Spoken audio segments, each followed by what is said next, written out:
Ako po si Miss Winnie at ito ang ating kwento. Tom, anong ginagawa mo rito? Shaina, mag-usap naman tayo. Please naman, kausapin mo ako. I'm sorry, Tom. Sorry pero ayoko na talaga. Nagsasawa na ako sa relasyon natin eh. Shaina naman, wag naman ganito. Please, pag-usapan natin to. Hindi mo na ba ako mahal? Sabihin mo sa akin, tumingin ka sa mga mata ko ng diretsyo. Ipagpapalit mo yung 6 na taon nating relasyon para lang sa lalaking kakilala mo pa lang. Napakababaw naman nun. Ewan ko, basta naramdaman ko na lang na siya nang mahal ko. Isang araw pagising ko, siya nang hinahanap ko. Tsaka hindi naman nasusukat sa tagal ng panahon ng pagmamahal, Tom. Kusa na lang itong nararamdaman. Kaya sana respetuhin mo ang desisyon ko. Maghiwalay na tayo.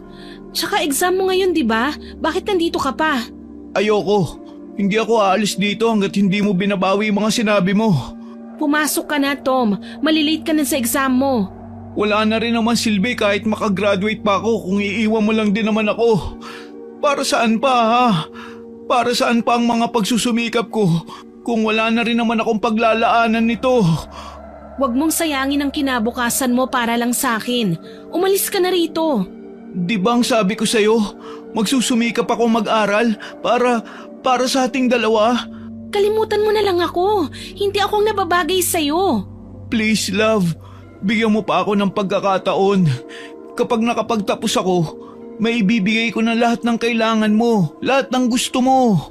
I'm sorry, Tom, pero hindi na magbabago pa ang isip ko. Magsikap ka para sa sarili mo. Balang araw, makakatagpo ka rin ng babaeng magmamahal ng tapat sa'yo. Please naman, Shaina. Huwag namang ganito. Hindi ko kayang mawala ka sa akin. Please naman. Umalis ka na. Shaina. Tama na, tapos na tayo. Naiwang nakaluhod si Tom sa harap ng establishmentong pinagtatrabahuhan ni Shaina. Walang tigil sa pag-agos ang kanyang luha. Wala siyang pakialam sa mga taong dumadaan at palihim siyang pinagmamasdan. Wala nang mas hihigit pang sakit kaysa sa nararamdaman niya ngayon.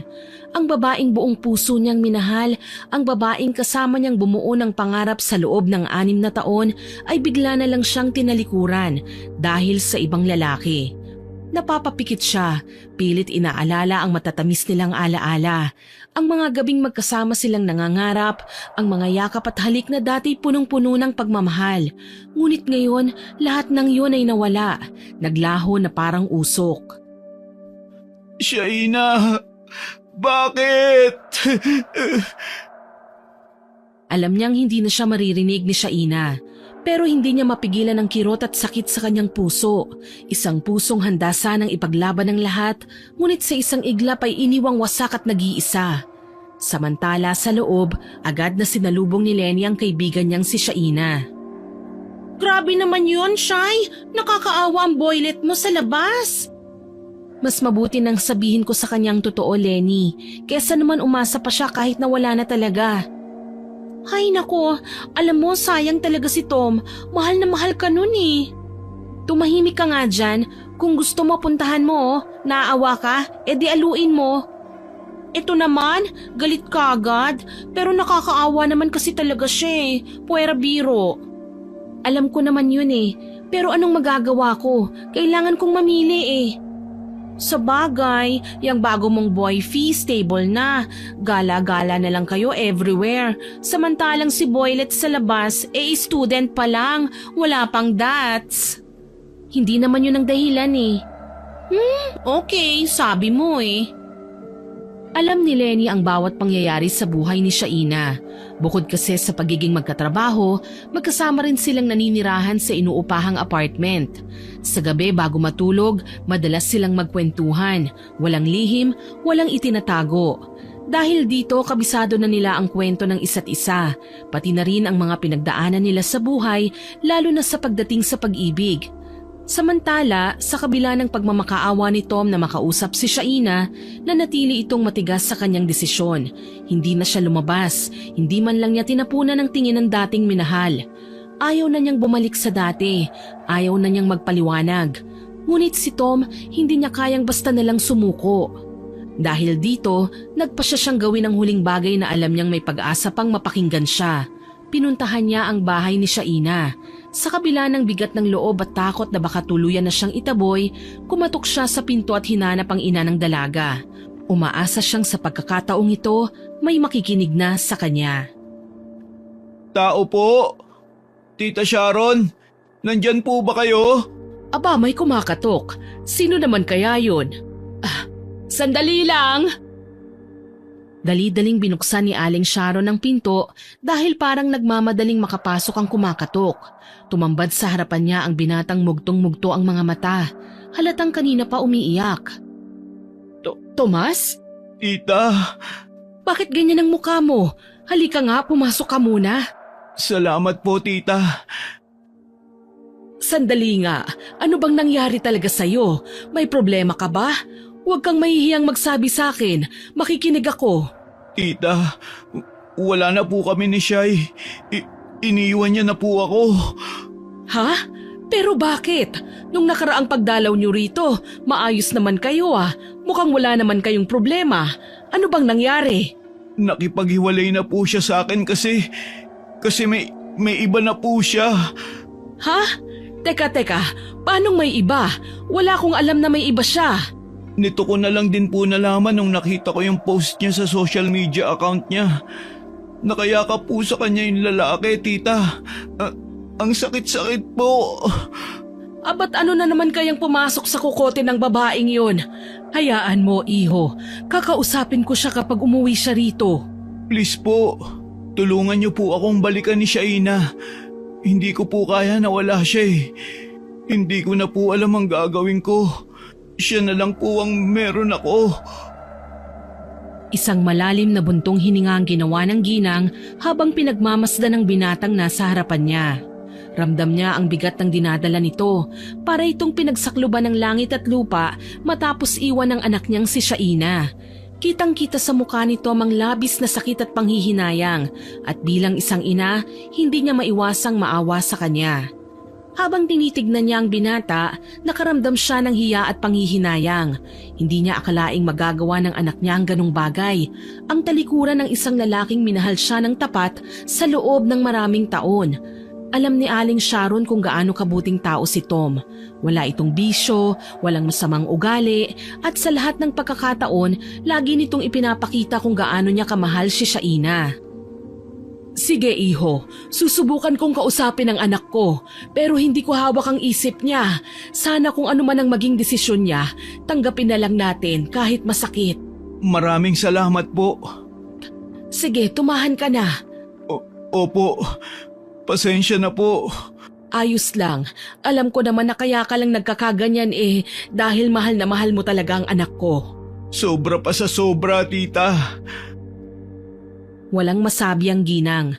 Napabuntong hininga na lang siya bago tumayo at pumunta sa kusina. Ikinuha niya ang binata ng isang malamig na tubig. Umaasang makakatulong ito para kahit papaano ay mahimasmasan at gumaan ang loob ng binata. Tahimik namang tinanggap ito ni Tom. Nanginginig pa rin ang kamay habang dahan-dahang umiinom. Hinayaan na lang muna siyang makapagpahinga ni Aling Sharon. Alam niyang hindi madali ang pinagdaraanan ni Tom at ng mga oras na yon, ang tanging magagawa niya ay bigyan ito ng kahit konting ginhawa. Matapos ang ilang minutong katahimikan, unti-unting humupa ang paghikbi ng binata. Nakita niyang bahagyang kumalma si Tom kaya marahan siyang nagsalita. Tom, anak, mabuti pa siguro umuwi ka na muna. Magpahinga ka. Alam kong mabigat ang pinagdadaanan mo, pero wag mong pababayaan ang sarili mo, ha? Tumango lang si Tom, hindi pa rin makapagsalita ng maayos. Bago siya tuluyang umalis, hinawakan ni Aling Sharon ang kanyang kamay at tinitigan siya ng may sinseridad. Kung may kailangan ka, wag kang mag-atubiling lumapit sa akin, ha? Walang nagawa si Tom kundi ang muling tumango bago dahan-dahang lumabas ng bahay. Habang pinagmamasdan siya ni Aling Sharon papalayo, hindi niya maiwasang makaramdam ng bigat sa dibdib.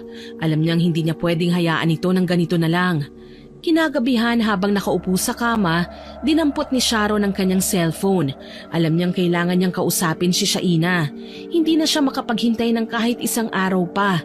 Kailangan niyang malaman ang buong katotohanan. Marahan niyang pinindot ang pangalan ng anak sa kanyang kontak at inilagay ang telepono sa kanyang tenga. Ilang beses itong nagring bago sinagot. Hello, Ma? Bakit ka napatawag? Gabi na. Dapat natutulog ka na. Wala naman. Gusto lang sana kitang kumustahin. Okay lang po ako, Ma. Tsaka matutulog na rin po ako eh. Kayo rin po matulog na. Napabuntong hininga na lang si Aling Sharon sa sagot ng anak. Tinitimbang sa sarili kung itutuloy niya pa ba ang pagtatanong o ipagpapaliban na lamang yon. Subalit na naigang kuryosidad sa sistema niya. Anak, gusto ko sanang malaman kung anong nangyari sa inyo ni Tomas. Kanina lang dumating siya rito, umiiyak. Hiniwalayan mo na raw siya? Ay, opo, Ma. Totoo po ang mga sinabi niya. Hiwalay na po kami. Pero bakit? Ano bang naging problema niyong dalawa? Baka naman kaya niyo pang ayusin, iha. Biglang tumahimik sa kabilang linya. Ilang segundo ang nakalipas, tanging mga buntong hininga lang ang narinig niya sa kabilang linya. Alam niyang may bumabagabag sa anak niya, pero hindi niya ito gustong pilitin. Hinayaan niya muna itong mag-isip bago magsalita. Ma? Shaina, nandito lang ako. Ano man ang dahilan ng paghihiwalay nyo, gusto kong malaman. Hindi kita huhusgahan. Gusto ko lang maintindihan kung bakit mo nagawang iwan si Tomas. Alam mo namang napakabuting tao ng lalaking yun, hindi ba? Ma, may iba na po kasi kong mahal. Napakurap si Aling Sharon, hindi makapaniwala sa narinig. Hindi niya alam kung anong mararamdaman, galit, lungkot o panghihinayang para kay Tom. Pilit niyang ikinalma ang sarili bago muling nagsalita. Pero bakit? Nagsasawa na po ako sa kung anong meron kami eh. Hindi na po ako masaya. Subsob na siya masyado sa pag-aaral at pag-working student. Halos wala na po siyang oras para sa akin. Pero anak, kung totoong mahal mo siya, maiintindihan mo kung bakit at para saan niya yun ginagawa. Minahal ko naman po siya ng totoo eh. Napagod na lang po siguro ako sa relasyon naming dalawa. Kaya nagawa kong humanap ng iba. Sigurado ka ba sa desisyong ito? Opo, sigurado na po ako. Talagang wala nang chance para magkabalikan kayo. Mahal na mahal ka nung tao, anak. Sige ma, sasabihin ko na po ang totoo. Hindi lang yun ang dahilan eh. Ipinagpalit ko siya kasi yung bago ko ngayon, hindi lang oras ang kaya niyang ibigay sa akin. Marami siyang pera, kaya niyang ibigay sa akin ang lahat ng gusto ko. Feeling ko napaka-espesyal ko sa kanya. Pera? Pero hindi naman yata tama na ipagpalit mo siya sa pera. Akala ko po ba hindi niyo ako huhusgahan? Ay, sorry. Nabibigla lang kasi ko sa mga naririnig ko. Sa palagay ko, hindi maganda ang ginawa mo. Nakipaghiwalay ka na lang sana sa kanya ng maayos at hindi yung ganong bigla mong ipinagpalit na lang ng basta-basta. Matagal na po kami nagkakalabuan. Tsaka nandito na to, ma. Hindi ko na pwedeng baguhin kung ano ang nangyari. Hindi na ako masaya sa kanya eh. Yun lang ang paraan para tigilan na niya ako. Sige, kung yan ang desisyon mo anak, kausapin mo na lang siya ng maayos, ha? Opo. Ibinabana ni Shaina ang telepono, ngunit ang pinag-usapan nilang mag-ina ay hindi na niya binigyan ng pansin.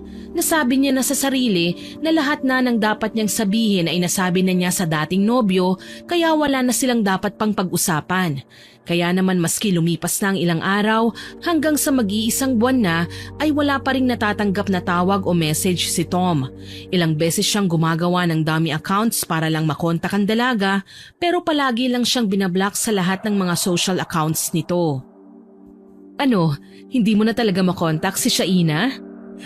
Hindi na eh. Hindi niya na sinasagot kahit isang tawag o text ko. Mukhang pinutol na talaga niya ang lahat ng koneksyon sa'yo, no? Grabe ang bigat nun, hindi ko ma-reach. Parang ikaw ngayon sa kanya, unreachable. Baliw. Palibhasa kasi wala kang love life. Kaya ang saya-saya mong asarin ako. Excuse me, ano naman ang kinalaman ng love life ko sa paghihiwalay nyo?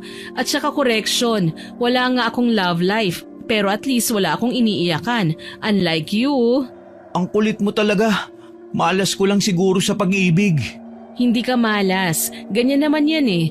May mga taong pinagtagpo pero hindi itinadhana. So ano? Ganun na lang? Kalimutan ko na lang ganun? Hindi naman kaagad-agad, pero wag mo ring hayaan matali ka sa isang taong hindi na babalik. Baka kasi habang naghihintay ka sa kanya, may ibang taong handang mahalin ka ng totoo pero hindi mo lang pinapansin. Saglit na natahimik si Tom. Alam niyang may punto si Lisa, pero hindi pa rin niya maiwasang masaktan sa pagkawala ni Shaina. Ang OA mo, parang love guru lang. Syempre, kung ako sa'yo gagamitin ko na lang yung heartbreak na to para magpagwapo at maghanap ng bagong love life.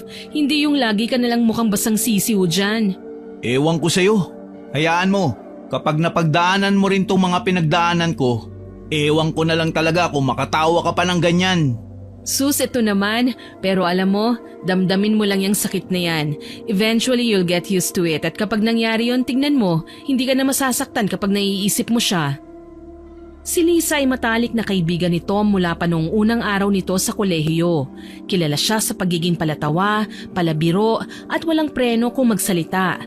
Pero sa kabila ng kanyang kakulitan, siya ang unang taong lumalapit kay Tom tuwing may problema ito. Siya rin ang tipo ng kaibigan na hindi natatakot sabihin ng masakit na katotohanan basta alam niyang makakatulong ito sa kaibigan niya. Masayahin si Lisa, pero hindi ibig sabihin nito ay wala siyang sariling sakit o pinagdaraanan. Sa katunayan, ilang beses na rin siyang nasaktan sa pag-ibig. Kaya naman marami na siyang aral na natutunan tungkol sa pagmamahal. Mga aral na pilit niyang ipinapaunawa kay Tom. Bukod sa pagiging mabuting kaibigan, si Lisa ay isang independent na babae. May sariling pananaw sa buhay, hindi madaling matinag ng problema, at laging may baon na payo o patawa para pasayahin ang sinumang nalulungkot. Ngayong lugmok si Tom sa sakit ng hiwalayan, siya ang nagsisilbing tagapakinig sa lahat ng mga reklamo at hinanakit niya sa mundo. Gusto mong uminom? Pwede. Ayos! Salamat, Lisa. Alam kong hindi ko kayang gawin to ng mag-isa eh. 2 taon ang mabilis na lumipas, tsaka palang nakabangon sa heartbreak niya kay Shaina. Sa panahong ito, nakatapos na siya ng pag-aaral at mayroon ng stable at magandang trabaho. Unti-unti niyang nakalimutan ang masasakit na alaala, ngunit sa mabilis na paglipas ng panahon, isang tao ang di nawawala sa kanya. Si Lisa, ang babaeng hindi siya iniwan sa mga hirap at ginhawa. Minsan naiisip ni Tom na bakit hindi na lang ang babae ang mahalin niya. Siya ang naging matibay na suporta nito, matalik na kaibigan at palaging handang makinig. Ilang beses na niyang napag-isipan ang bagay na yon, pero ngayong maayos na ang lahat, parang naramdaman niyang handa na siya ulit na magmahal. Isang araw habang magkasama sila at nag-uusap, nagpa siyang binata na sabihin sa dalaga ang balak niyang panliligaw. Gusto ko sanang ligawan ka, Lisa.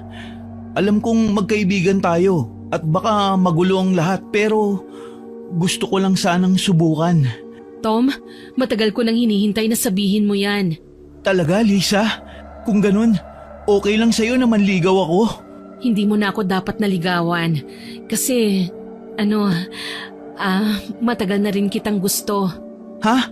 Totoo ba yan? Oo, natatakot lang din akong magsabi noon dahil mahalaga ka sa akin.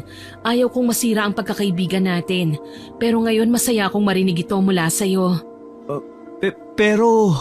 Bakit? Ayaw mo ba? Sige, wag na lang. Hindi. Siyempre gusto ko. Pero kasi gusto ko pa ring ligawan ka. Alam mo, wala ka nang dapat na patunayan pa eh. Nakita ko naman na kung paano ka magmahal. At sapat na yun para malaman kung hindi mo rin gagawin sa akin yung ginawa ng ex mo. Kasi alam mo na kung anong pakiramdam. Salamat, Lisa. Pangako, iingatan at mamahalin kita ng buong puso. Alam kong totoo yan, Tom. Simula ngayon, sabay nating haharapin ang lahat. Napangiti si Tom at saka hinawakan ng 2 kamay ni Lisa. Hinalikan niya ang mga ito at saka tinitigan ng diretso sa mga mata ng dalaga. May mumunting butil pa nga ng luha ang tumulo mula sa mata niya na kaagad namang pinahid ng babae. Simula ngayon, hindi ka na ulit iiyak. Kung iiyak ka man, sisiguraduhin kong tears of joy lang yon at hindi dahil sa sakit. O ano, kain na tayo? Kanina pa ako nagugutom eh. Saan mo gusto kumain? Ikaw, saan mo ba gusto? Doon na lang sa parisan ni Tatang Medel. Samantala, habang labis ang kasiyahan ni Tom, kabaliktaran naman ang nadarama ng kanyang dating nobya.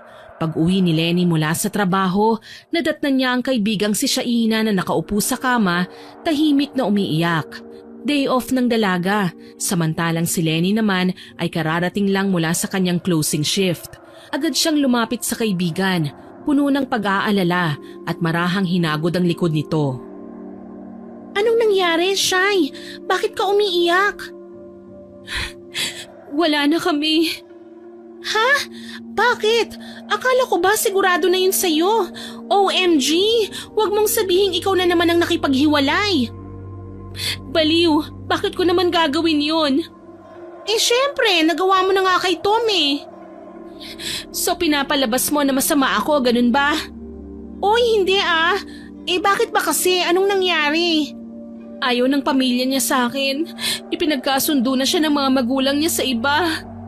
Aray, ang sakit nga nun, besh. Kaya pala hindi kanya magawang ipakilala sa mga magulang niya kasi alam niyang hindi kanila magugustuhan.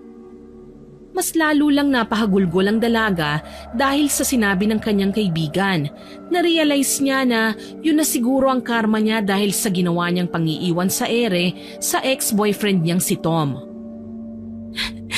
Besh, anong gagawin ko?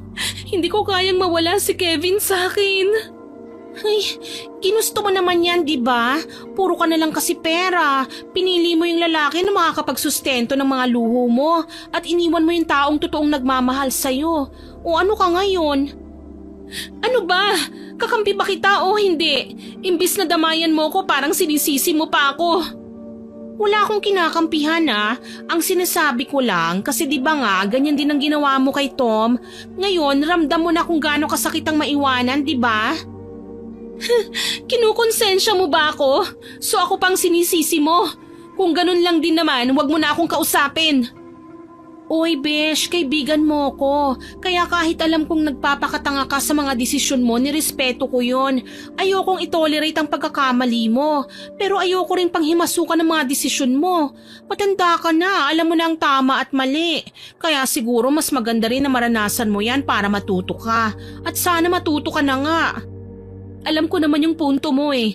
At matagal ko nang alam na kampi ka kay Tom. Pero si Kevin, mahal ko siya. Ibinigay ko na ang lahat sa kanya kasi akala ko siya eh. So ano nang plano mo ngayon? Wala ka ng boyfriend? Hindi ko alam. Hayaan mo na. Basta tandaan mo, nandito lang ako. Dadamayan kita. At bakit ka naman tumatawa? Pinagtatawanan mo ba ako? Hindi ah, natatawa lang ako dahil sa wakas pareho na rin tayong single. Nabakante ka rin. Sira ulo. Natawa na lamang si Lenny sa itsura ni Shaina dahil para na itong baliw sa kaiiyak at tawa nito. Ngunit kahit may pagkasyunga sa paggawa ng desisyon ng kaibigan ay mahal na mahal pa rin niya ito. Para na rin kasi talaga silang magkapatid. Oh, mag-move on ka na ha? Kita mo tong isang to, nagmamadali, may lakad ha, may lakad? Oo kaya, tara, jabi tayo, libre kita ng fries at saka sundae. Uy, sinabi mo yan ha, wala nang bawian. Uli ka na, okay na ako, tara na. Wow, ang bilis ha, move on ka na yan? Siyempre hindi pa, pero kain na muna tayo, wala pa akong kain simula kaninang umaga eh. Napapailing na lang si Lenny dahil sa kabaliwan ng kaibigan kaya naman niyaya na lamang niya ito para pumunta sa isang fast food chain na malapit sa apartment nila. Isang Sabado ng hapon, nagkatagpo naman sa isang grocery si Tom at ang ina ni Shaina na si Aling Sharon. Tita Sharon? Hi! Uy Tomas, long time no see ah. You're looking good. Grabe naman tita. Tumas pa rin ang tawag niyo sa akin. Ah, yun na kasi ang nakasanayan ko eh. Kumusta na po kayo? Matagal na rin po akong hindi nakapasyal sa inyo. Busy na po sa trabaho eh. Abay ayos na ayos lang ako, iho. Ikaw ba, kumusta ka na? Ayos na rin po ako. Nakakabangon na po paunti-unti. Ay mabuti yan. Pagpasensyahan mo na ang anak ko ha, iho. Tao lang din naman kasi siya at nadadala din ng tukso. Mapatawad mo sana si Shaina. Naku! Huwag po kayong mag-alala, Tita Sharon. Hindi naman po ako nagtanim ng galit kay Shai. Minahal ko pa rin naman po siya kahit papano. Salamat naman kung ganon, iho. Ay siya nga pala, kung sakaling may bakanting oras ka, pasyal ka sa bahay minsan nang makapagkwentuhan naman tayo. Kahit kasi wala na kayo ng anak ko, may pinagsamahan pa rin naman tayo. Ay, oo nga pala, birthday ko sa Makalawa, sana makapunta ka. Advance happy birthday po, tita. Sige po, subukan ko makapunta. Salamat po ah. Ay, walang anuman. Tita, lutuan mo ako ng paborito ko ah. Ayun lang ba? Aba, walang problema sa akin, iho. O siya, mauna na ako sa'yo ha? Marami pa kasi akong aasikasuhin sa bahay. Sige po, mag-iingat po kayo. Ayos na ang lahat kay Tom. Matagal na niyang tinanggap ang nangyari sa kanila ni Shaina, kaya baliwala na lang sa kanya na muling mag-cruise ang kanilang landas. Pero dahil nanay ng dati niyang karelasyon ang kanyang pupuntahan, may respeto siya kay Lisa. Nagpaalam siya kung papayagan siya nito. Bagamat pinayagan niyang binata, lingid sa kaalaman nito ay may alinlangan siya at takot na nararamdaman. Hindi niya ito inamin kay Tom hanggang sa dumating ang araw ng kaarawan ni Aling Sharon. Ayaw niya sanang sumama sa lakad na ito ng nobyo pero napilitan siyang pumunta dahil ayaw ni Tom na nag-iisa lang siyang pumunta sa party. Happy birthday, tita. Uy, Tomas! Mabuti at nakarating ka. Halika, pasok ka. Feel at home ka lang dyan, ha? Katulad ng dati, okay? Thank you po. May kasama ka? Hello, Iha. Opo, si Lisa po, girlfriend ko. Magandang araw po. Maganda ha? Ayos din talaga ang taste mo, anak. Masaya ako na masaya ka na. Salamat naman. At least ngayon nabawasan na yung guilt ko sa ginawa ng anak ko sa'yo. Alam ko wala akong kasalanan pero still, I'm sorry ha? Wala na po yun, tita. Matagal na nangyari. Huwag na po natin pag-usapan. Araw niyo po to eh. Naku, thank you talaga. Kaso masyado kayong maaga dumating. Pero may naluto na dyan. Ikukuha ko kayo ng merienda nyo. Maya-maya lang din ay darating ng mga bisita. Okay lang naman po kami. Si Shaina kagabi pa dumating kaso lumabas eh. May pupuntahan lang siguro saglit. Ay naku, sorry Iha. Siguro naman okay lang sa'yo na banggitin ko yung pangalan ni... Huwag kayong mag-alala, ayos lang po yun. Tita, mamaya na lang po kaya yung merienda. Ay hindi pwede. Kailangan ko kayong asikasuhin kasi bisita ko kayo. Diyan lang kayo ha, kukuha ko ng merienda. Sandali lang po, pwede po bang makigamit ng comfort room? Ay sure, halika turo ko sa'yo. Itinuro ng ginang ang banyo nila. Pagpasok niya sa loob ay nakita niya ang salamin sa loob nito. Saglit niyang pinagmasdan ang kanyang muka. Maganda siya, maputi at kaaya-aya. Alam niyang hindi naman siya dapat nag-iisip ng masama pero may bahagi sa kanya na parang hindi sumasang-ayon sa nangyayari. Napalabi siya nang makita ang suklay na nasa ibaba ng salamin. Nakalapag sa itaas ng lababo. May mga buhok na hindi man lang naisipang alisin o iligpit. Alam niyang maaaring kay Shaina ito dahil ang buhok ni Aling Sharon ay maikli at ibang kulay. Makalipas ang ilang sandali, lumabas na siya ng banyo at muling bumalik sa sala kung saan naroon ang kanyang nobyo. Halos magkasabay din silang bumalik ni Aling Sharon na may hawak na merienda sa kanyang mga kamay. Oh, halina kayo! Heto na ang merienda nyo! Wow! Lasagna? Thanks po, tita. Talagang tinutuon niyo yung pangako niyo sa akin ha, na ipagluluto niyo ako niyan. Syempre naman, may word of honor ako. Kung anong sinabi ko, yun ang gagawin ko. Sige na, tikman mo na. Alam kong na-miss mo na yan. Hindi pa rin po nagbabago. Napakasarap pa rin po talaga nito. Sige, kain lang ng kain. Para sa inyo yan. Maiba po ako, tita. Kumusta na nga po pala si Shaina ngayon? Okay naman. Doon pa rin siya nagtatrabaho. Pero mataas na ang posisyon niya doon. Na-promote siya bilang isang branch manager. Mabuti naman po kung ganon. Maganda ang karir pero sira naman ang love life. Po? Bakit naman daw? Nagkaproblema dun sa magulang ng lalaki. Ayaw sa kanya kaya ayun, arranged marriage sa kapwa mayaman na pamilya. Iba talaga kapag walang pera, hindi napipili. Napaubo si Lisa dahil sa sinabi ng ginang. Sa tingin niya kasi yun ang dahilan kung bakit iniwanan ni Shaina si Tom. Napatingin naman si Tom sa dalaga na tila sumisenyas na wag nang kumibo. Matapos ang ilang sandali ng pag-uusap at nang maibigay na ni Tom ang regalo sa matanda, nagpaalam na ito. Ayaw pa sana siyang payagan nito at sinabing hintayin na muna si Shaina pero tumanggi na si Tom. Sinabing may iba pa silang lakad na gagawin ni Lisa. Nang makauwi na sa bahay niya si Tom, naalala niyang sinabi ng ginang na hiwalay na sa nobyo nito si Shaina. Nag-alala ang binata para sa dalaga at nalungkot siya para dito. Samantala, sa bahay naman nila Shaina, magkasama sila Lenny sa loob ng kanyang kwarto. Nag-ayos sila dahil malapit nang magsimula ang party ng kanyang ina. Narinig niyang tumunog ang kanyang telepono at nakita ang isang unregistered number. Kinuha niya ito at sinagot. Hello? Sino to? Shy, kumusta ka na? Tom? Oo, ako nga. Oh, napatawag ka. Alam mo pa number ko? Hindi ko naman binura sa contacts ko eh. Saka ayos di ka nagbago ng number, maski madalas mo akong i-block noon. Asus, naalala pa. Oo, hindi ako nagpalit kasi ito yung number na ginagamit ko sa work eh. Bakit ka nga pala napatawag? Nalaman ko kasi yung nangyari sa'yo. Sinabi sa akin ng mama mo. Naku, si mama talaga. Nakakahiya. Talagang chinismis pa talaga niya ako sa'yo. Bakit ka nga ba tumawag? Siguro gusto mo akong pagtawanan ano? Hindi naman sa ganun, Shy. Wala akong dahilan para pagtawanan ka. Tumawag ako kasi gusto ko lang malaman kung ayos ka lang. Hindi ako okay kasi sobrang sakit noon. Pero wala naman akong magagawa eh. Lalo na at kasal na silang dalawa. Sa ngayon, focus na lang ako sa trabaho. Yun na lang muna.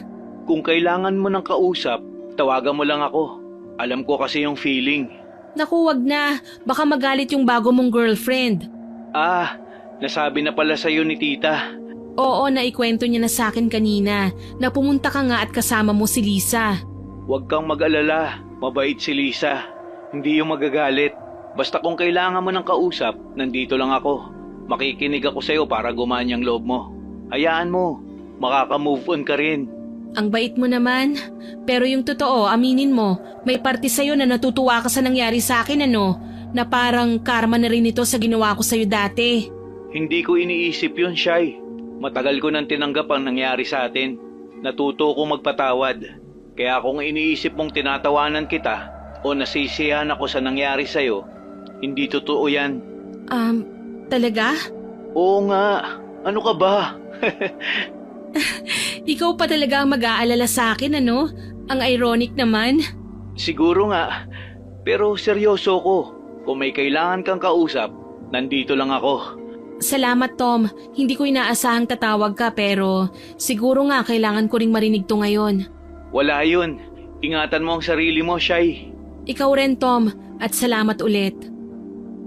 Pagkababa ng tawag ay kaagad na hinampas ni Lenny ang balikat ng kanyang kaibigan. Tila isang teenager na kinikilig. Agad namang napailing at nagreklamo si Shaina sa inasal ng kaibigan. Aray!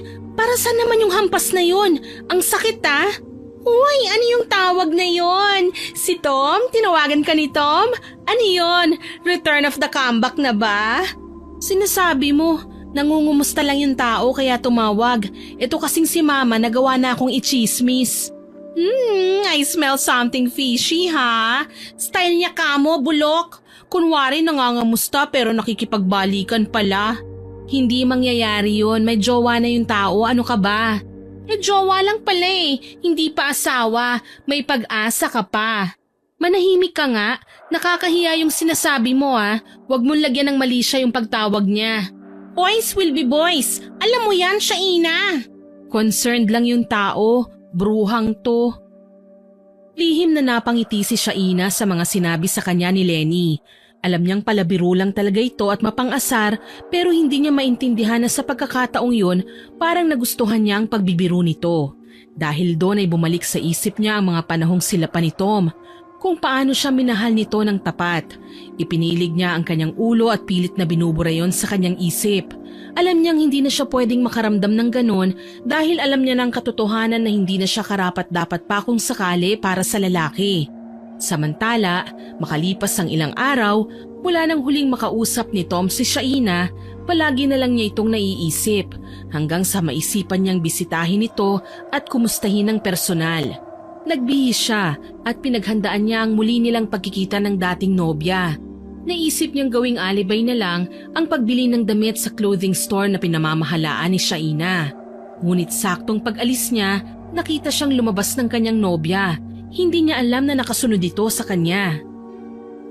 Hi, Shai. Hi! Oh, may kailangan ka? Oo. Bibili sana ako ng polo yung kulay blue. May maire-recommend ka ba? Oo, meron. Pero medyo pricey ang mga paninda dito ah. Oh well, hindi ko naman sinasabi na hindi mo afford pero… Patingin. Bibili ko kung magugustuhan ko. Sige. Wait lang. Tatawag ako ng mag-a-assist sa'yo. Sheila? Pwede bang pakihanap mo si sir ng ilang piraso ng blue polo? Sumagot ang kanyang sales lady at kumuha ng mga stocks ng damit na kailangan ng kanilang customer. Samantala, habang naghihintay sila, kinausap naman ni Shaina ang binata ng magiliw. Mukhang asensado ka na ngayon ah. Di naman. Sakto lang. Saan mo pala gagamitin yung damit? Mukhang may pinaghahandaan ka ng special event ah. Siguro magpa-propose ka na sa girlfriend mo no? Wala. Gusto ko lang bumili at makamusta ka na rin ng personal. Sabi ko naman sa'yo, okay lang ako. Kaya ko to, ano ka ba? Naging kaswal lang ang dalawa sa isa't isa. Nag-usap ng maayos, walang halong mali siya. Pero lingid sa kanilang kaalaman, meron isang pares ng mga mata na kanina pa nakatingin sa kanila mula sa labas. Nakakuyom ang kanyang palad at galit na galit. Kinagabihan nang makauwi si Shaina, nakaramdam siya ng kakaiba sa kanyang balat. Para siyang nangangati at nakakaramdam din siya ng init. Parang pakiramdam niya kapag inaatake siya ng allergies, lalo na kapag nadidikit siya sa anumang bagay na pwedeng makatrigger nito. Len, naglinis ka ba dito kanina? Hindi ba toka mo ngayon? Tapos na po, madam. Bakit ganito? Ano ba to? Sobrang kati ng balat ko. Marami pa sigurong alikabok dito. Ay, hala siya. Promise po, naglinis po talaga ako dito kanina. Nilinis ko yan hanggang sa kasingit-singitan. Baka naman may nakain ka lang na bawal. Baka nga. Grabe ang kati. Tignan mo nga oh. Hubarin ko lang ha. Nang alisin niya ang kanyang damit, nanlaki ang mga mata ni Lenny nang makita ang malalaki at mapupulang pantal sa buong katawan ng dalaga. Hala, anong nangyari dyan? Naku, mabuti pa, tara na sa ospital at baka lumala pa yan. Tignan mo oh, ang lalaki ng mga pantal. Iinuman ko na lang ng gamot sa pangangati. Wala naman akong nararamdamang masakit maliban sa inaantok na ako. Ipapahinga ko na lang. Ayokong pumunta sa ospital Sure ka ba? Oo, bes. Sure ako. Gisingin mo na lang ako mamaya. Teka, saan na ba yung antihistamine ko? Naku, mukhang ubos ko na pala. Ay, heto meron ako oh. Wow, mabuti naman at meron ka. May allergy ka rin ba? Wala, pero iniinom ko yan kapag nangangati ako. Sira ulo ka. Ibang pangangati naman palang sinasabi mo Ininom na ng dalaga ang gamot na binigay sa kanya ng kaibigan. Matapos ang ilang sandali, medyo naging maayos ng kanyang pakiramdam. Nahiga na rin siya para makapagpahinga. Pero kinabukasan, paggising niya ay halos hindi na siya mapakali dahil halos dumoble na ang kating nararamdaman niya at halos lahat na ng parte ng katawan niya. Nakita na rin niya ang ilang sugat at gasgas sa kanyang balat. Ano ba naman ito? Sobrang kati naman. Hala, namumula na yan balat mo, kakakamot mo paano? Sobrang kati naman kasi. Mauna na nga akong maligo sa'yo. Baka sakaling mawala ang pangangati na to. Sige, go. Magsabon ka ng maigi ha. Ang mabuti pa, bumili ka ng sulfur soap mamaya. Uminom na lang ulit si Shaina ng gamot pagkatapos kumain dahil nababawasan lang ang kanyang pangangati sa tuwing umiinom siya nito. Pero hindi tuluyang nawawala ang kati at paulit-ulit lang na bumabalik. Kaya naman humingi na siya ng payo sa kanyang ina kung ano ang dapat niyang gawin. Kaagad niyang dinayal ang numero ng ina upang makausap ito. Hello po, ma? Oh, iha. Napatawag ka ngayon. Ano po kasi, may. Sobrang kati po kasi ng balat ko simula pa po kagabi. Umiinom lang po ako ng gamot para mabawasan yung kati kahit papano. Abay, baka masira naman ang kidney mo niyan, anak. Huwag ka basta-basta iinom ng gamot, lalo na kung walang reseta ng doktor. Tsaka umiinom ka ba ng maraming tubig? Opo, ma. Pero ano po bang dapat kong gawin? Baka hindi ako makatulog nito kagad mamaya dahil sa pangangati ng katawan ko Pakiramdam ko po kasi may tumutusok at parang may gumagapang sa balat ko Subukan mong gumamit ng mga mild lang na sabon, anak. At saka paarawan mo rin yung mga sinampay mo. Mas maganda kapag nasisikatan ng araw ang mga damit dahil namamatay ang mga mikrobyo. At mas mainam kung paplansyahin mo muna ito bago suotin. Sige po, Ma. Gagawin ko po yung mga sinabi nyo. Pero anak, kung hindi talaga mawawala ang pangangati, magpatingin ka na sa doktor, ha?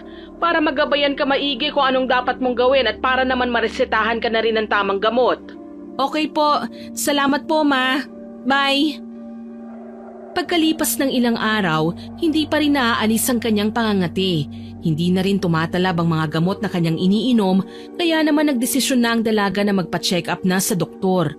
Nag-request ang doktor ng blood test at skin test para malaman kung anong sanhi ng kanyang sakit, pero ayon sa resulta ng mga test, wala namang nakitang abnormality sa sistema ng dalaga. Gayunpaman, binigyan na lamang siya ng pamahid at vitamins. Pinayuhan din siya na bawasan o wag mo nang kumain ng mga malalansa at maaalat na pagkain. Pag-uwi niya, kaagad siyang kinumusta ni Lenny. Oh, okay ka na ba? Medyo nawawala ng pangangati ko dahil sa nireseta ng doktor na ointment at saka mga vitamins. Kulang lang talaga siguro ako sa sustansya, kaya nagkaganito ang balat ko. Kung ganon, magugulay tayo ngayon. Pwede naman, basta ikaw ang magluluto Oo, sige, pero ikaw ang mamalengke. Ay, ganon? Eh di magpansit kanto na lang tayo. O ito naman, ngayon na nga lang tayo nag-day off ng sabay tapos pansit kanton lang? Wow! Hindi ko naman to day off nakalive ako dahil sa pesting sakit na to. Gagaling na yan, huwag kang magpaka-stress. Siya, sige, dalawa na tayong mamalengke. Tara na! Pagdating sa palengke, biglang napatigil sa paglalakad si Lenny nang mapansin ang isang pamilyar na muka. Kinalabit niya si Shaina na abala sa pamimili ng repolyo at carrots. Shay, diba? Si ano yun? Sino? Si Tom. Ha? Nasaan? Uy, excited? Prank, ganon. Pinagtitripan mo ako dito sa palengke talaga, ha? Seryoso? Tangi, hindi naman kita niloloko, Tignan mo kasi, ayun dito rin pala siya namamalengke. Mukhang pinagtatagpo talaga kayo ng tadhana ulit, Napalingon si Shaina sa inginunguso ng kanyang kaibigan. Nakita nga niyang namamalengke ang lalaki at may bitbit na mga prutas. Sakto namang nakatingin ang dalaga at saka naman ito napalingon sa kanila. Agad itong lumapit ng nakangiti. Small world Dito rin pala kayo namamalengke? Minsan-minsan lang. Actually ngayon nga lang ulit kasi nasanay na kaming kumain ng fast food at instant lalo na ng mga noodles. Naisipan lang namin na magpaka-healthy muna sa diet kaya kami nandito. Oo tama yan. Mabuti at naisip niyong magbago na ng diet. Hindi kasi talaga maganda sa katawan ng puro instant. Biglang napakunot ng noo ang binata nang mapansin ang ilang pantal sa braso at leeg ng dalaga. Nang mapansin ni Shaina na nakatitig doon ang lalaki, pasimple niyang ibinaba ang kanyang suot na sweater para maitago ito. Ano nangyari sa braso mo? Allergy. Oo, yun ang sabi ng doktor nung magpa-check up ako Ganun ba? Oh, heto, kunin mo. Idagdag mo sa diet mo. Mainam to para lumakas ang resistensya mo. Apple at orange. Sige na, tanggapin mo. Naku, hindi na, nakakahiya naman. Huwag ka nang mahiya. Hindi naman to kung prutas lang to. Saka mabuti to para sa'yo. Pero kasi… Sige na, Shai. Isipin mo na lang na regalo ko sa'yo. Huwag ka nang maarte. Wala nang nagawa si Shaina kundi tanggapin ang prutas. Napatingin siya kay Tom at bahagyang ngumiti. Sige, salamat ha. Walang anuman. Ay, grabe, ang sweet naman. Para kayong nasa pelikula. Ano to? Mukhang nangangamoy balikan na ha. Ano ka ba? Kung ano-anong sinasabi mo. May girlfriend na siya, Tigilan mo yan. KJ naman ito. Nagbibiro lang naman ako, Tsaka nakakakilig naman kasi Napakamot na lang ng ulo si Tom. Si Shaina naman ay namumula at mayat-maya ang sulyap sa binata. Salamat dito ha. Walang anuman. Sige, teka, tapos na ba kayong mamili? Oo, tapos na. Mabuti pa, ihatid ko na kayo. Malapit lang naman yung sa inyo dito, di ba? Oo, malapit lang. Sige, ihatid mo na kami. Naku, wag na. Masyado na kaming abala sa'yo, Tom. Magta-tricycle na lang kami, nakakahiya sa'yo. Walang dapat ikahiya. Tara na! Tara na, Shai! Walang nagawa si Shaina. Pumayag na lang siyang maihatid sila ng dating nobyo. Umangkas sila sa motor ni Tom, si Lenny sa pinakadulo at siya naman ay sa gitna. Habang bumabiyahe ay naaamoy ng dalaga ang pabango ng binata dahil siyang nakapwesto sa likod nito. Pamilyar sa kanyang amoy na yun at kung hindi siya nagkakamali ay ganun na ganun ang amoy na pabango na binigay niya dati sa binata. Hindi niya tuloy maiwasang malungkot sa sinapit ng relasyon nilang dalawa. Hindi rin niya lubos akalain na sa kabila ng sakit na idinulot niya sa puso nito ay nagagawa pa rin itong pakitunguhan siya ng mabuti. Nandito na tayo. Salamat sa paghatid sa amin dito at saka sa binigay mong mga prutas. Maliit na bagay. O paano? Mauna na ako Sige, ingat ka. Thank you, Tom. Ingat sa uulitin. Pagkaalis naman ng binata ay sinamaan naman ng tingin ni Shaina si Lenny dahil sa inasal nito kanina. Malinaw naman kasi na gumagawa ng paraan ng kaibigan para magkalapit ulit silang dalawa ni Tom. Oh, bakit ganyan ka makatingin? Ano naman ang kasalanan ko? Bakit mo ginawa yun? Nakakahiya kay Tom. O ba't affected ka? Di ba matagal na kayong hiwalay? O di ba dapat hindi ka na naaapektuhan sa presensya niya? Pwede naman kayong maging magkaibigan, di ba? Bakit? Binibigyan mo ba ng mali siya yung ginagawa niya sa'yo? Ay, tindi mo Ibig sabihin, hindi ka pa nakakapag-move on sa kanya. Pinagsasabi mo, matagal na akong nag-move on sa kanya, no? Tsaka hindi naman siyang huling BF ko. Pero siyang totga mo. Ay, ikaw pala ang totga niya. Sorry, na mali. Loka-loka. Oo na, ako na yung cheater. Masaya ka na. Alam mo, masaya ako na makita ulit na may ningning yung mga mata mo. Anong may ningning? Huwag kang ganyan, huy. Huwag ka na mag-deny, kilala kita. Pero huwag mo sanang kalilimutan na bago ka kiligin ng sobra-sobra, sana maisip mo may girlfriend na yung tao. Matuto kang maghintay kung kailan kayo ulit pwede. Alam ko naman yan. OMG! So totoo nga! My God, Shaina! Ano ba? Huwag ka kasing magulo. Ay, copy, madam. Uy! Napailing si Shaina sa kakulitan ni Lenny pero hindi niya napigilan ng munting ngiti na sumilay sa kanyang labi. Samantala, hindi naman namamalayan ni Tom na dahil sa presensya ni Shaina, unti-unti na siyang nagiging malamig kay Lisa. Halos wala na siyang oras para sa kasintahan at lingid sa kanyang kaalaman, nagsisimula ng magtanim ng galit si Lisa kay Shaina. Pakiramdam ni Lisa, unti-unti siyang inaagawan nito ng pagmamahal ni Tom. Simula nang magpunta sila sa bahay ni Aling Sharon, nagbago ang pakikitungo ni Tom sa kanya. Parang bumalik sila sa pagiging magkaibigan at nawala ang dating lambing ng binata. Tom, pwede mo ba akong samahan sa grocery mamaya? Ubus na kasi ang stock ko sa apartment May gagawin pa ako mamaya Ikaw na lang muna siguro. Napapansin ko yata lagi ka nalang busy. Ano bang pinagkakaabalahan mo ha? Busy lang sa trabaho. Sigurado ka? Oo. Lagi ka nalang ganyan Dati nahaharap mo pa akong samahan pero ngayon, umamin ka nga sa akin Tom. May dapat ba akong malaman? Ha? Ano bang sinasabi mo? Wala ka naman dapat malaman. Ano ka ba? Baka kasi meron may inililihim ka sa akin. Ano ka ba? Ba't naman ako maglilihim sa'yo? Malay ko. Alam mo, parang lagi mo na lang akong pinagdududahan. Iba kasi ang pakiramdam ko Tsaka hindi rin naman ako magkakaganito kung hindi ka nagkakaganyan. Parang may mali Parang hindi mo na ako mahal. Alam mo, siguro mabuti pang maghiwalay na lang tayo. Natigilan ng binata sa sinabi ng kanyang nobya. Hindi niya alam kung anong isasagot dahil pakiramdam niya anumang salitang kanyang bitiwan ay lalo lamang makakasakit. Kitang-kita niya ang nangingilid na luha sa mga mata ni Lisa habang nakatitig ito sa kanya, na para bang naghihintay ng kasagutan na hindi niya kayang ibigay. Hindi niya kinayang salubungin ang titig ng dalaga, kaya siya na ang naunang umiwas ng tingin. Gusto mo ba? Hindi ko alam, pero parang hindi na ako ang priority mo Parang laging may ibang bagay na mas importante kesa sa akin. Siguro, masyado lang akong nai-involve sa ibang bagay. Pero hindi ibig sabihin nun na wala ka ng halaga sa akin. Mahalaga ako? Ba't parang hindi ko na nararamdaman? Hindi kita maintindihan. Pwede bang diretsahin mo na lang ako? Bakit ka ba nagkakaganyan? Nagsiselos ako sa ex mo. Ramdam ko bigla kang nanlamig nang malaman mong break na ang ex mo sa BF niya.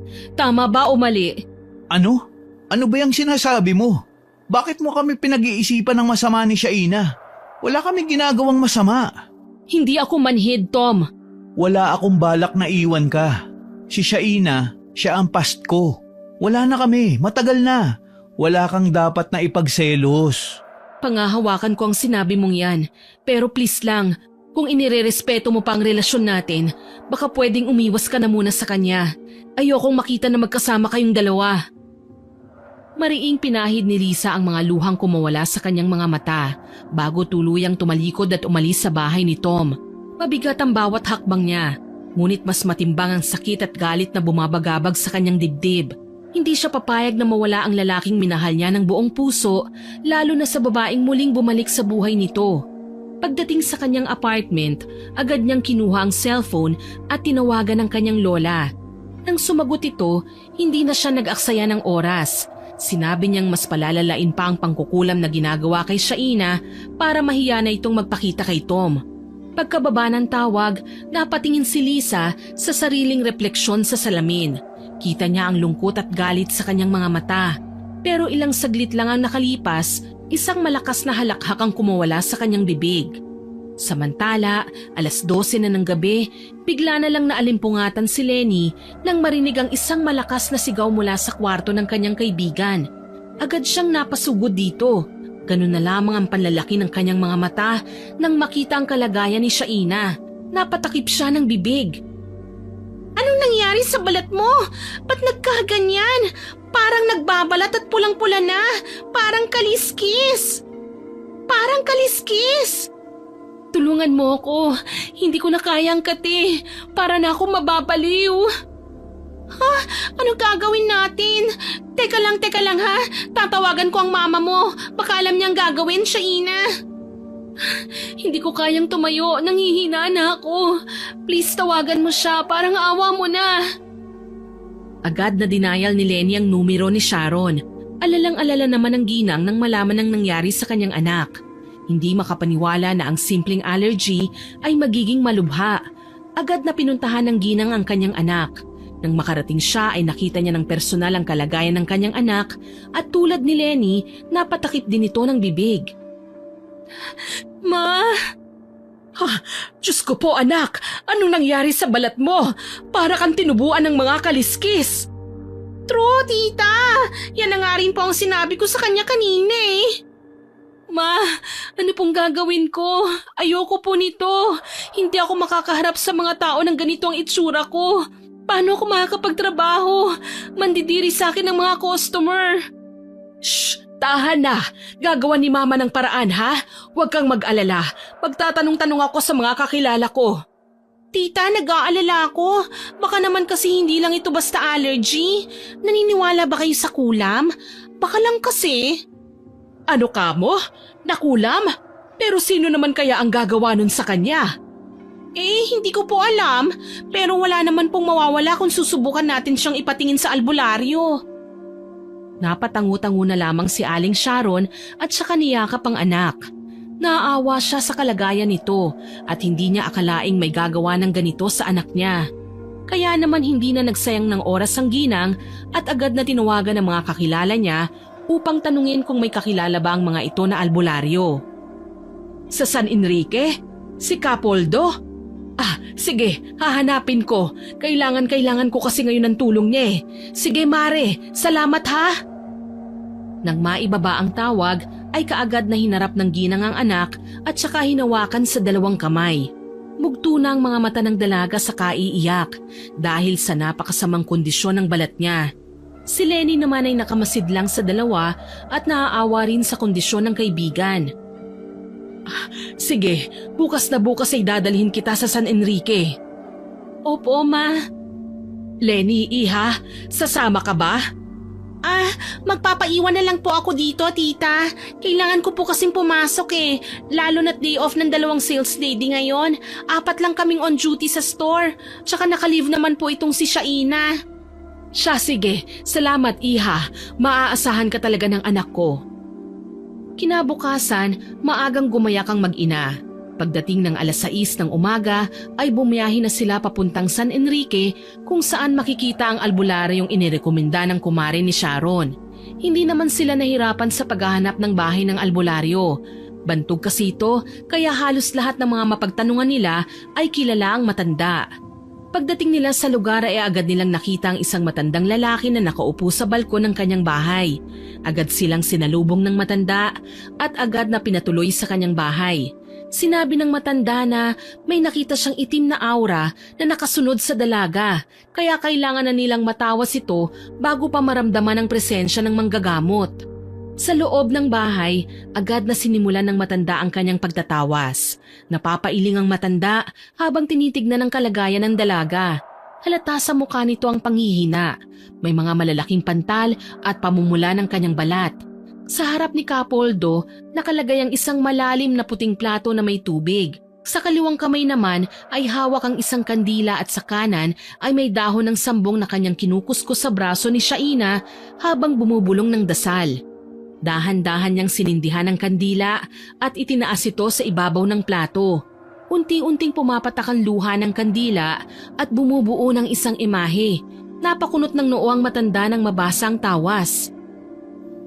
Isang babae na may matinding galit sa'yo.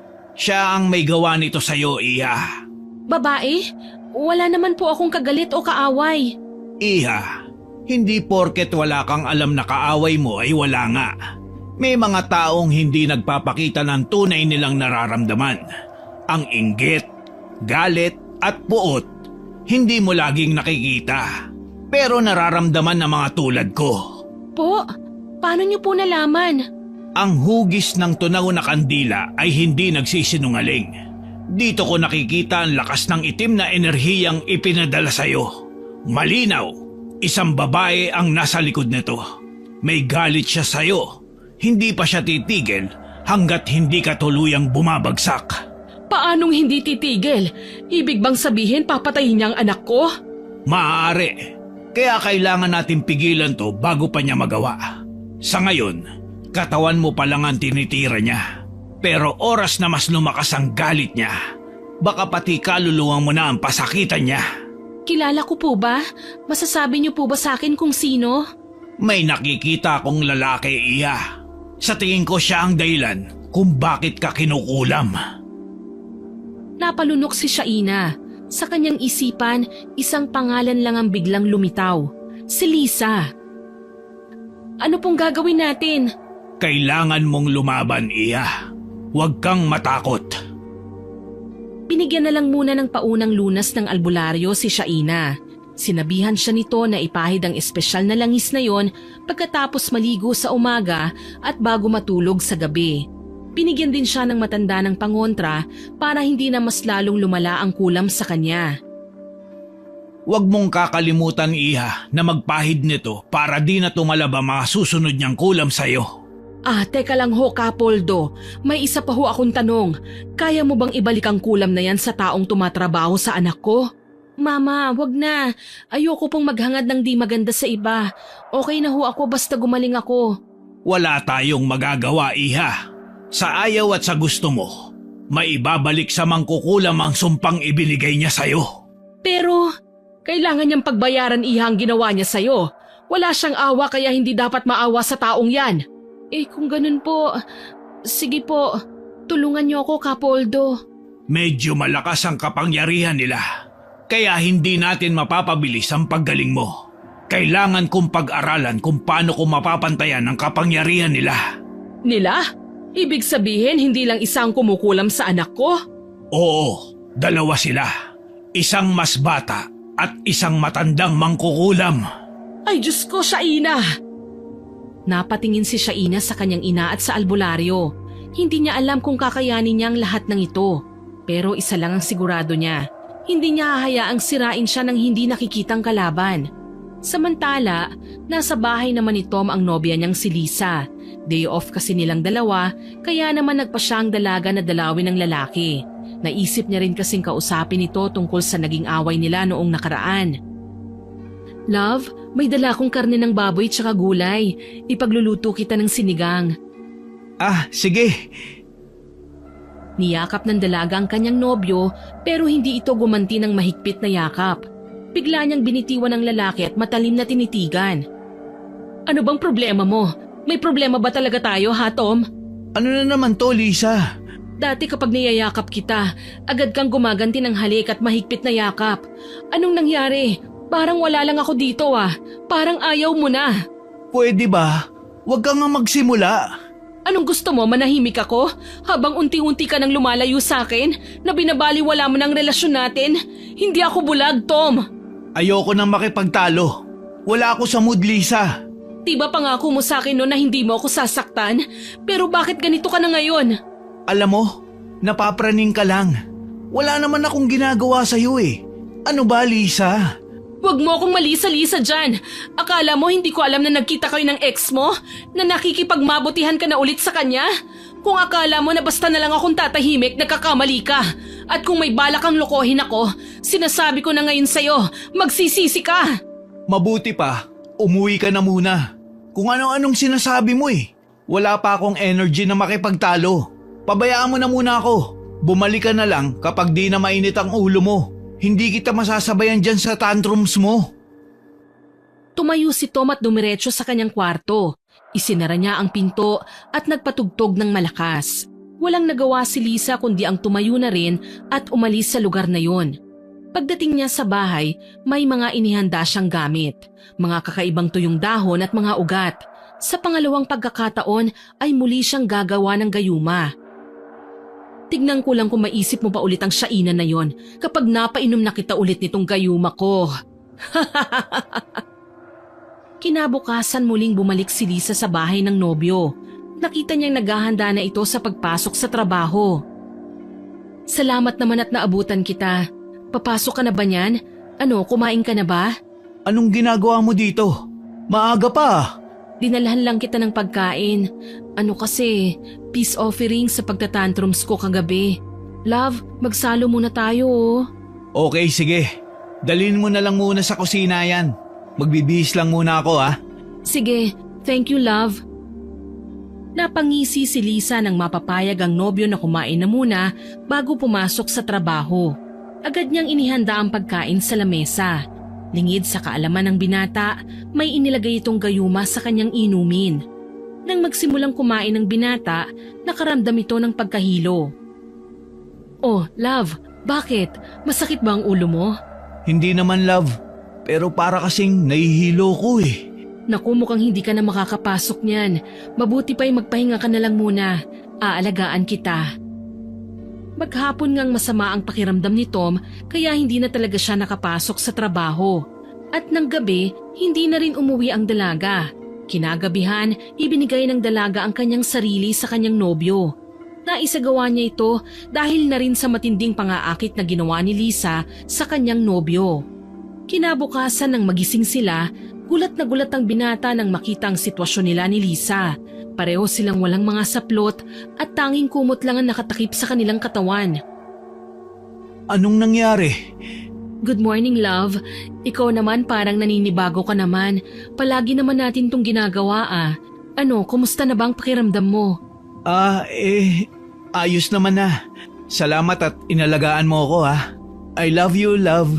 I love you too. Isang matamis na halik ang pinagsaluhan nilang dalawa. Maya-maya ay tumayo na si Lisa at inayos ang kanyang sarili. Dumiretso na ito sa kusina. Naging masigla naman ang pakiramdam ng binata. Pero wala siyang kaalam-alam na napasa ilalim na naman siya ng gayuma ni Lisa. Samantala, nagsimula ng gumawa ng ritual ang albularyo para maibalik ang kulam na ginawa sa kanyang pasyente. Tinipon na niya ang mga materyales at mahahalagang papel sa kanyang gagawing seremonyas. Sa loob ng kanyang kubo, nagsimula siyang magpausok ng insenso. Nagsindi na rin siya ng mga kandila sa altar at isinuot ang isang amulet. Sinimulan na niya ang pagdarasal ng kanyang orasyon. Pagkatapos, umalis siya sa harap ng altar at sinimulang kuhanin ng iba pang sangkap na gagamitin niya. Dahil ang kulam na ginawa sa pasyente ay isang malupit na kulam, kailangan niyang gumamit ng ilang piraso ng itim na buho at pinaghalong langis mula sa halamang gamot. Nilagay nito sa isang palayok at ininit sa ibabaw ng apoy.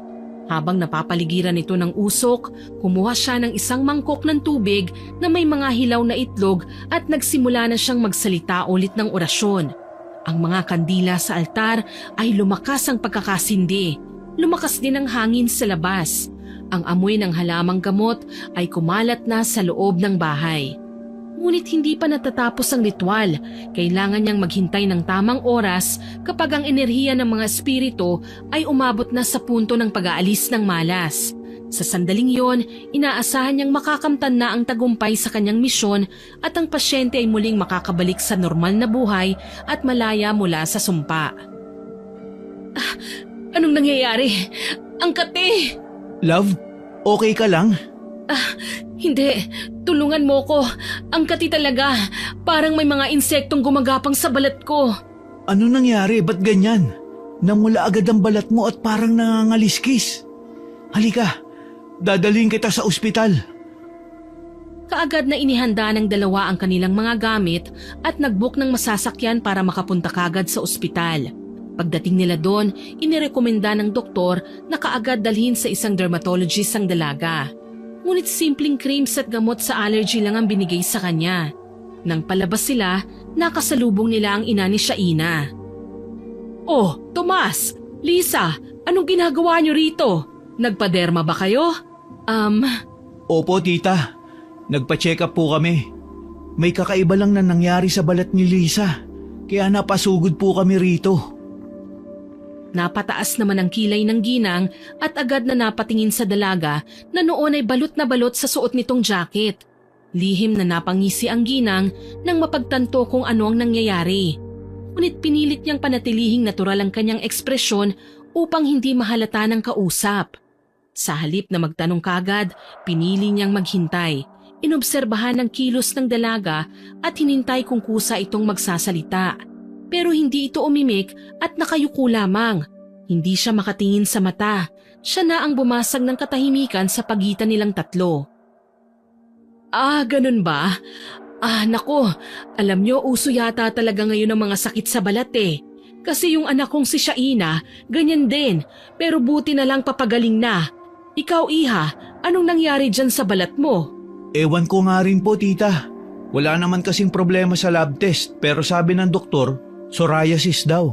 Kasi ganito yung itsura ng balat kapag may psoriasis. Nagbabalat na para bang kaliskis. Parang kagaya rin nung kay Shaina. Nakita ko kasi yun minsan eh. Walang pinagkaiba. Naku, hindi naman psoriasis ang sakit ng anak ko, Iho. Pero alam mo, hindi doktor ang magpapagaling sa kanya. Ikaw, Lisa, baka gusto mo ring magpagamot sa kanya. Hindi na po, okay lang po ako. Talaga? Sayang naman, magaling pa naman yung manggagamot. Talaga po, tita? Pwede ko po bang malaman kung saan nyo ipinagamot si Shaina? Baka sakaling doon din gumaling si Lisa. Sa albularyo. Habang sinasabi yun ng ginang ay nasa babae ang tingin niya. Mas nadagdagan pa ang hinala niya nang bigla na lang maglikot ang mga mata ng dalaga na para bang hindi komportable. Napatangu-tangu naman si Tom at nagtanong pa kung anong sabi ng albularyo. Ang sabi ni Capoldo, nakulam daw ang anak ko. Oh, nakulam si Shaina? Pero bakit naman po? May taong galit at naiinggit daw sa kanya kaya hayun, kinulam siya ng 2 tao. Gusto niyo bang samahan ko kayo kay Capoldo? Sige po, tita. Mukhang kailangan talaga ni Lisa ang tulong ng albularyo kasi parang hindi po sigurado yung doktor sa findings niya eh. Ngayon lang daw to nangyari na hindi ma-detect kung bakit nagkasakit ng ganito yung girlfriend ko. Hindi naman makatanggi si Lisa nang sumang-ayon si Tom sa sinasabi ng matanda.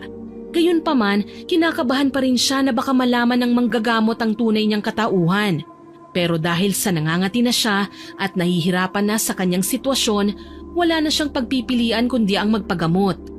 Kinabukasan, maagang sinundo ng magkasintahan si Aling Sharon sa kanyang bahay. Sinamahan ng ginang ang 2 sa bahay ni Capoldo. Kumpiyansa ang ginang na malalaman na niya sa wakas kung sino ang nangulam sa kanyang anak. Malakas ang hinala niya na si Lisa ang may kagagawa ng lahat at lahat ng nangyayari dito ay karma para sa isang taong walang konsensya.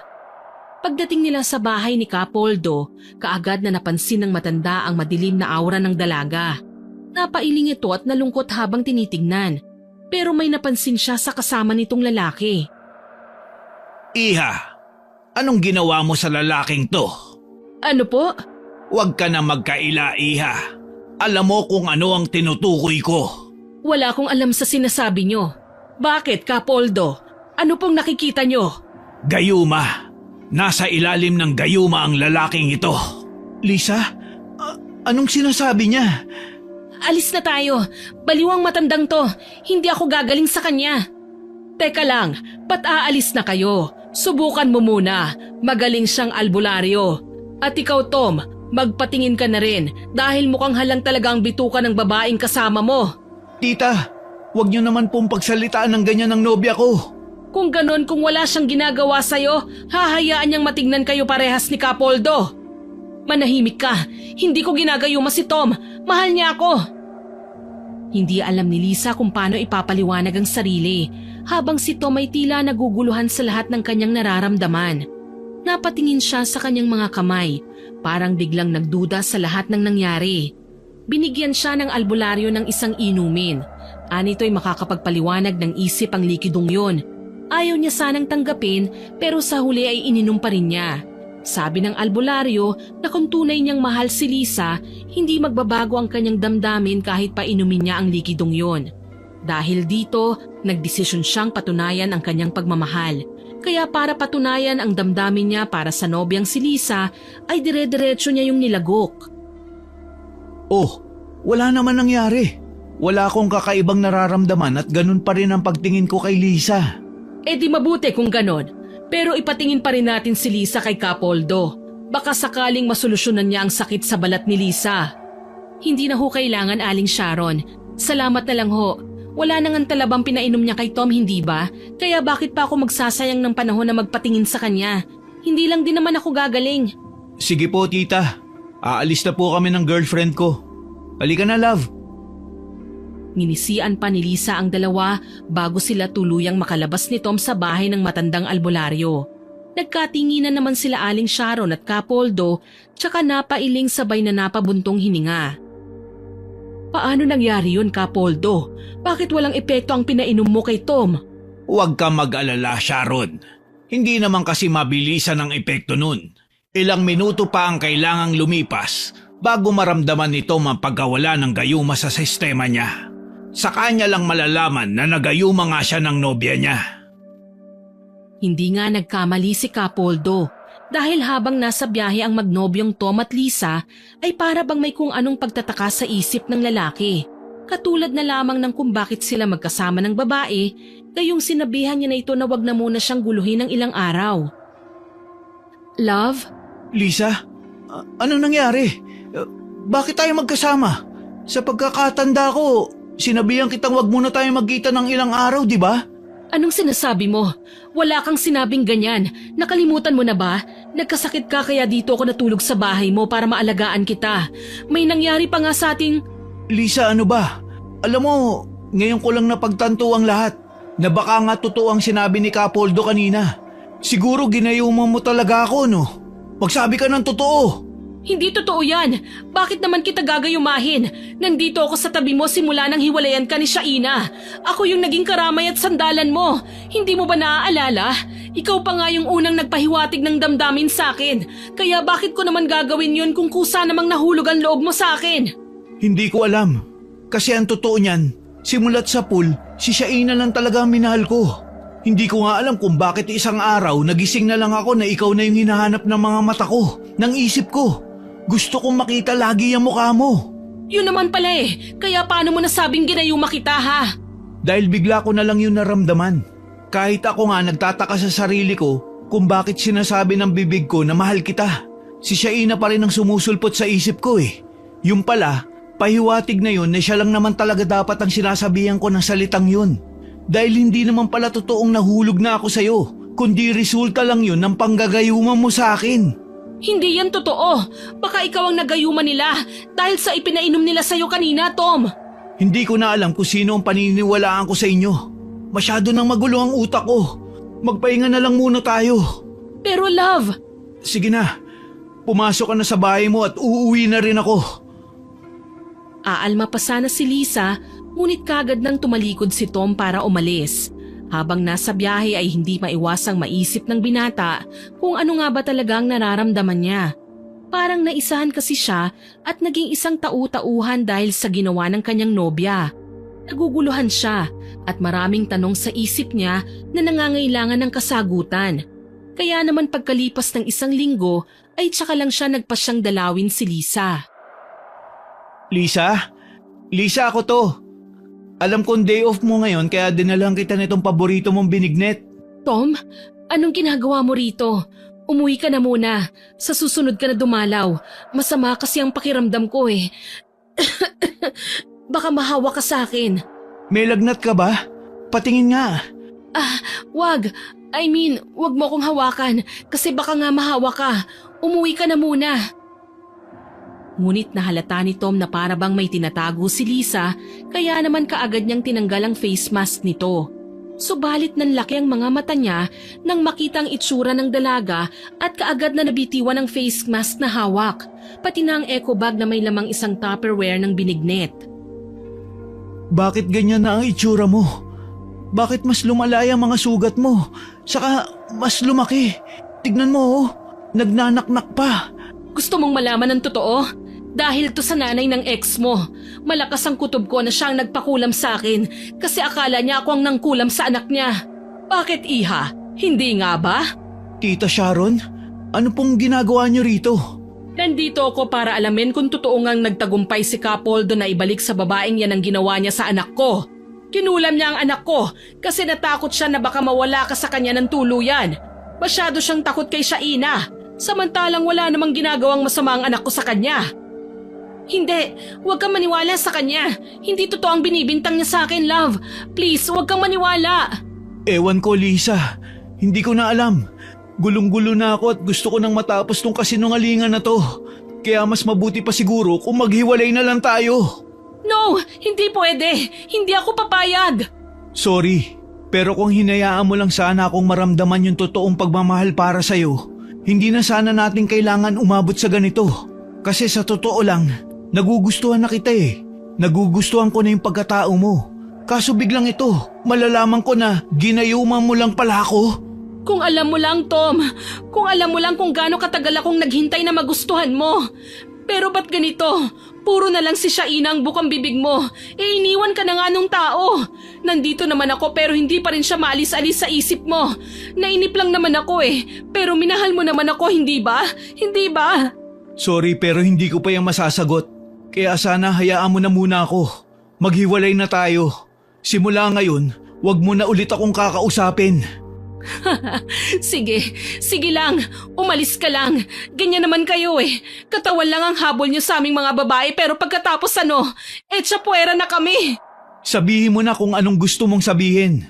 Pero malamang sa malamang, resulta ng gayuma at pang-aakit mo sa akin yung nangyari sa atin nun. Kaya wala kang dapat na ibang sisihin kundi ang sarili mo. Naiwang luhaan si Lisa. Sa pag-alis ni Tom, kasabay din itong lumisan si Aling Sharon na hindi man lang lumingon pabalik. Huli na para magsisi. Nangyari na ang nangyari.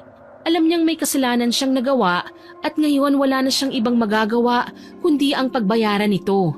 Pagsapit ng gabi, isang matinding init ang biglang bumalot sa kanyang katawan. Parang may apoy na gumapang sa kanyang kalamnan. Sinusunog ang kanyang kaloob-looban.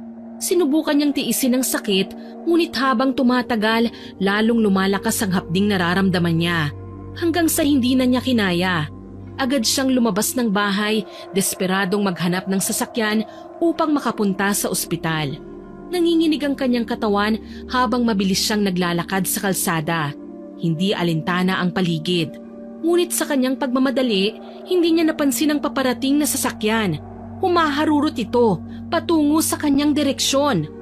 Huli na ang lahat, nasagasaan siya ng kotse. Tumilapon siya at tumama ang katawan niya sa pader. At bago dumilim ang kanyang paningin, isang huling luha ang pumatak mula sa kanyang mga mata. Anak, panoorin mo to! Bilis! Ano po ba yan, Ma? Teka, si Lisa yan hindi ba? Oo, siya nga.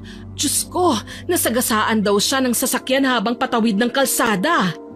Hay nako, karma niya na siguro yan dahil sa mga ginawa niya sa'yo, tsaka kay Tom. Pero in fairness ha, ang tibay niya. Talaga nga yatang kapag masamang damo, matagal mamatay. Hoy, wag kang nga ganyan. Na-aksidente na nga yung tao eh. Pero buti na lang nakaligtas pa siya.